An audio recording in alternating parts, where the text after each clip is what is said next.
Welcome to the Banker Lamp. Please enjoy the video. In this video, I will show how to make Gatsby rolls. First, let's gather our essential ingredients. You'll need about 500 grams of thinly sliced steak, a generous portion of crispy French fries, and 4 large, soft rolls. Don't forget your favorite sauce components, like mayonnaise, ketchup, and a dash of hot sauce for that signature kick. Having everything prepped makes the cooking process much more enjoyable and efficient. Now, let's get cooking. Begin by frying your French fries until they are beautifully golden and wonderfully crispy. While those are cooking, quickly sear your thinly sliced steak in a hot pan for just a few minutes on each side. We want it tender, not overcooked. Finally, gently warm your rolls in the oven for about 2 minutes, ensuring they are soft and ready for assembly. It's time for the exciting part, assembly.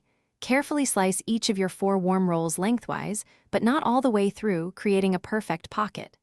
Next, generously spread your flavorful sauce, perhaps a mix of mayonnaise and a spicy relish, inside both halves of the roll. Then, layer in your tender steak, followed by a hearty portion of those golden, crispy French fries. You can also add some fresh lettuce or tomato. To finish your masterpiece, consider adding a few extra touches. Fresh shredded lettuce, sliced tomatoes, or even some pickled onions can elevate the flavor profile. Once all your fillings are in, carefully wrap each Gatsby tightly in parchment paper or foil. This helps hold everything together and makes it easier to eat. Serve your incredible homemade Gatsby rolls immediately and savor every single bite. Thanks for watching. If this was helpful, leave a like and consider subscribing. See you next time.